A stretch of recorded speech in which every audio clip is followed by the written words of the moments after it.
Magandang araw po sa inyong lahat mga kababayan at welcome back dito po sa ating munting channel Pinas News Review, kung saan re-reviewin po natin ang mga mahalagang balita dito sa Pilipinas. Mga simpleng komento sa mga issue dito sa Pinas. At eto nga mga kababayan, kapapasok lang. Diyos ko po, magugulat kayo, Remulla nagsalita na.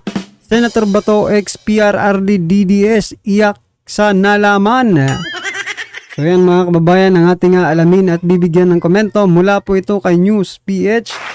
Nasa description po ang full video link ng video ito. Subscribe na po kayo. At kung bago ka pa lang at di pa po nakapag-subscribe sa ating munting channel, please don't forget to subscribe. At i-click na rin po ang bell notification para updated po kayo sa lahat ng ina-uploads nating reaction video. At ito na nga mga kababayan, bago po natin simulang bigyan ng komento ang video nito, no? Ito i-share ko lang kasi may mga pinag-usapan kanina sa Kongreso. 'Di ba? About po diyan sa budget deliberation ng ano ba to, yung sa PAGCOR yan mga kababayan. Naalala ko na. PAGCOR, no? Pinag-usapan po yung POGO. Pero bago natin puntahan yung Kongreso, eto muna, gusto ko lang balikan natin yung naging SONA, yung naging pangako ni President Bongbong Marcos Jr. about po dito sa POGO. So eto mga kababayan, panoorin po natin to, no? Naririnig po namin ang malakas na sigaw ng taong bayan laban sa mga POGO. Effective today, all POGOs are... So yan mga kababayan, talagang nagsitayuan po sila, no? Tingnan nyo dito si Congressman Richard Gomez. Yes. Ganun, di ba? Pero mamaya ipapakita po natin kung bakit parang niloloko lang tayo ng mga ito eh. Ha? Banned. Nagsigawan, no?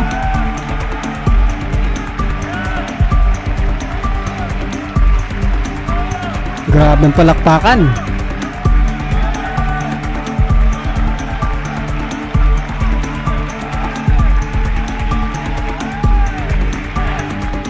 Ito, totoo kaya ito?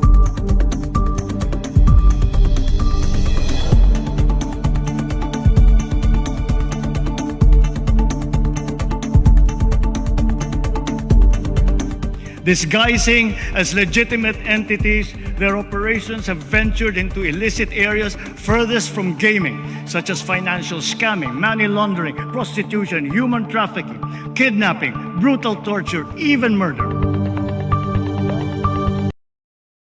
So yan mga kabayan, hindi na po natin tapusin yan, no? Kasi napanood naman natin lahat yan doon sa SONA. Ang gusto ko lang i-point out dito mga kababayan, di ba? Sinabi po ni President Bongbong Marcos Jr., all POGOs are banned, no? Dito sa Pilipinas. Pero eto, may ipapakita po akong balita, no? Mula po ito sa Inquirer.net. Eto, isa pong congressman ang nag-open up. Yan. Eto, si Congressman Honorable Paul Ruiz Daza ng Northern Samar, no? Inopen niya po. Eto, basahin po natin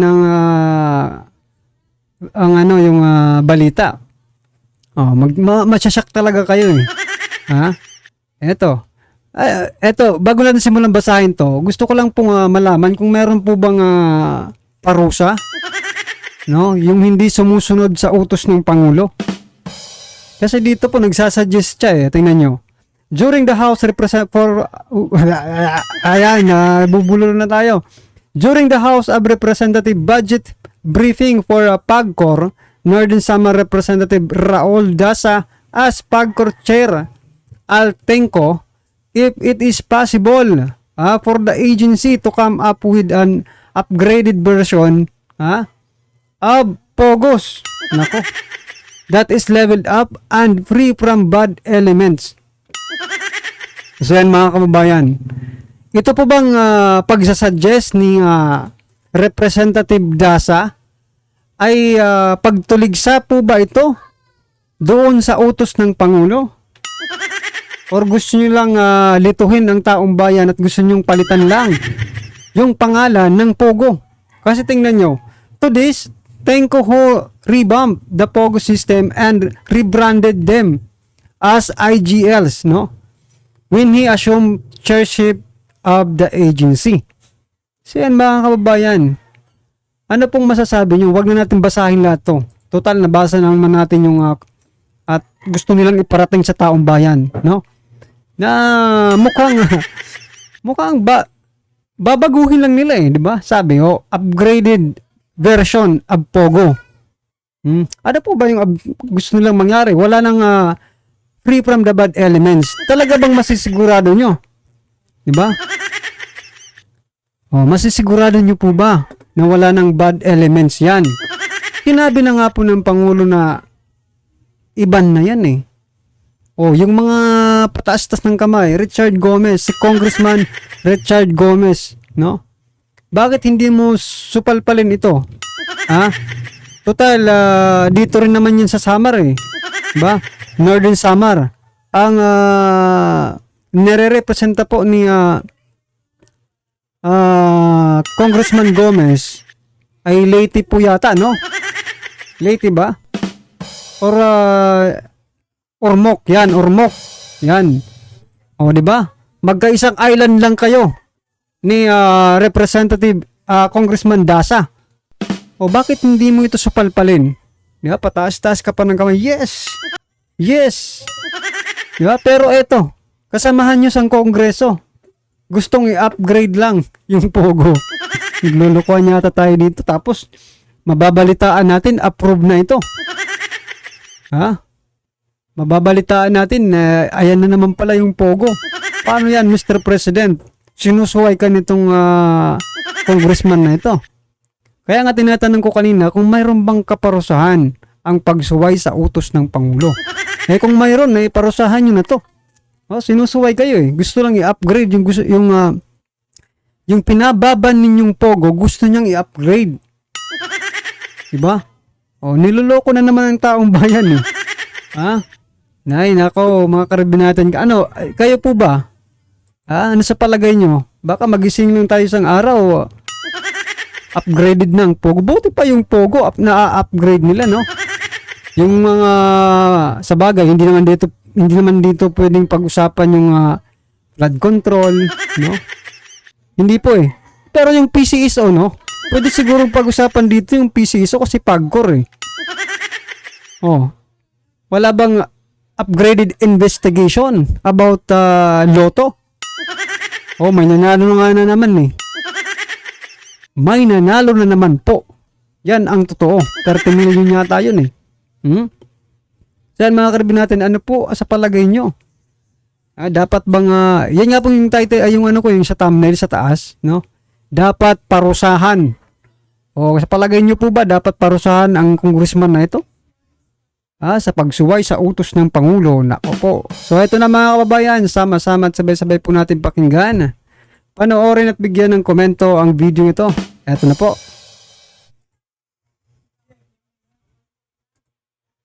No stopping Interpol from arresting Rody. Yan po ang pinahayag ni Remulla. At sabi naman po ni Senator Bato, kasi damay din siya eh. I feel betrayed kung nagkaganon ang pangyayari. Yan po masaklap na na talagang nag-iba na po ang ihip ng hangin nito. Dati assured sila Senator Bato, si President Duterte na hindi pa papasukin yung ICC. Nakakita po sila lahat ng butas na daan sa Interpol. Hindi natin alam kung bakit po nasingit yung Interpol. Pero sabi nga talagang pag gusto may paraan, no? Mukhang gusto talaga nilang ipadakip na. Pero sana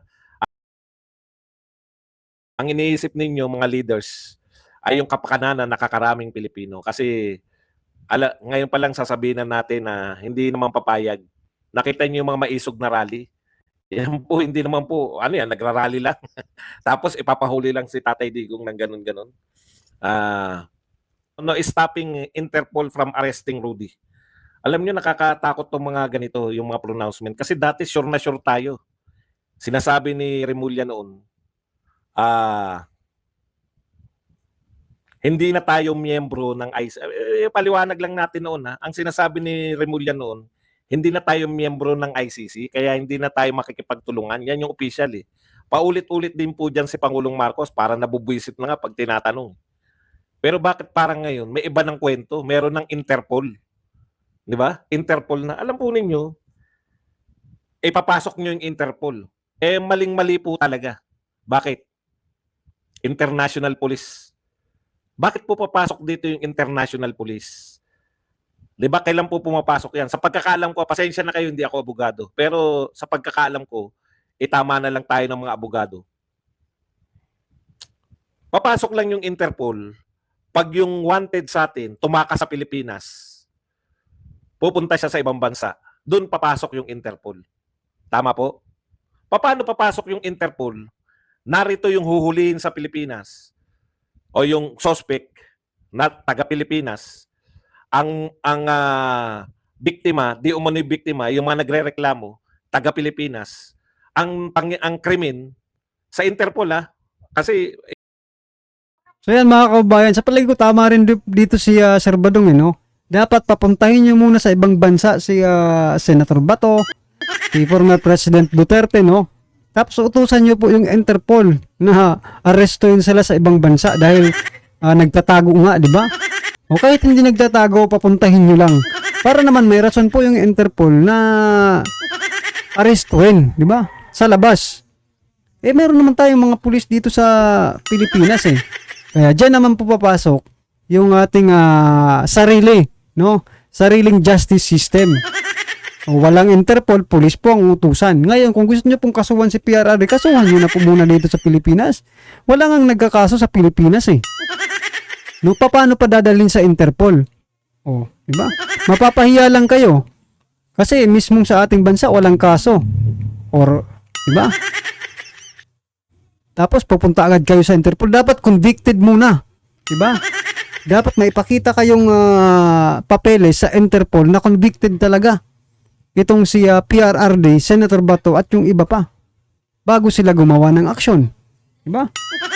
Ganun po ba yun mga kabab? Kasi mapapahiya rin yung Interpol kung hindi convicted, diba? Paano nila huhulihin kung hindi nga convicted? Ano yung rason nila? Yan mga kababayan. Kailangan i-convict muna, patunayan muna dito sa ating bansa kung talagang sila ay nagkasala. Nako naman, parang may tama tayo, no? Pero naisip ko lang yung bigla, pero parang may tama talaga. Ibang usapin na naman yung ICC. Ang krimen naganap sa Pilipinas, asan doon yung papel ng Interpol? Purely internal. Tumakas na ba? Umalis na ba sa Pilipinas si Pangulong Duterte? At yung mga huhulihin kuno? Yung mga huhulihin kuno ng Interpol? Samantalang, wala naman talagang Interpol na ang pag sinabing Interpol, huhulihin din po yan ng mga pulis dun sa lugar na yun. Halimbawa, yung kay Tebes, Interpol po yun. Kasi si Tebes, wala siya sa Pilipinas. Yung pulis natin, NBI natin, ang kapangyarihan niya dito lang sa Pilipinas. Kaya ang may karapatang humuli, kung huliin si Tebes, yung mga pulis dun, through Interpol. Bakit may Interpol pa kung ang huhuli din, sino ba ang huhuli? Tagalabas? Taga-Malaysia? Babalik na naman tayo sa question ng sinong huhuli pa rin. Hindi po ba pulis, kahit po Interpol yan, ibig sabihin ayaw lang po ng international community na may kriminal na makakatakas dahil lang aalis siya sa bansa niya. So yan mga kabayan, ano po ang inyong opinion? Parang wala na sa hulog talaga yung natin, no? Yung gobernohan natin ngayon. Nakafocus na lang sila kay Pangulong Duterte, sa mga Duterte. No, lahat po sila nakafocus. Lahat po ng kumakandidato ngayon, mapasenador, mapamayor man. Kasi sa Trillanes, kakandidato yatang mayor binabatikos or talagang kailangan nila magsalita against dito sa mga Duterte. Bakit? Yan ang malaking tanong. Bakit po nila ginagawa yan? Diba? Kasi gustong-gusto po nilang maidikit man lang nila yung pangalan nila. Mga insecure yata ang mga ito Diba? Wala na talaga, no? Wala na tayong maaasahan dito. Instead na magtrabaho po sila, dito na nakafocus lahat sa Duterte, sa mga kasamahan ni Duterte, sa mga kaibigan ni Duterte. Wala na po. Tingnan niyo po yung inflation natin, tumaas. Yung trust rating nila, hindi na nila inaasikaso. 'Di ba?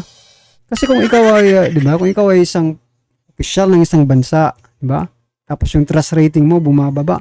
Dapat ipagal mo pa or gumawa ka ng paraan na talagang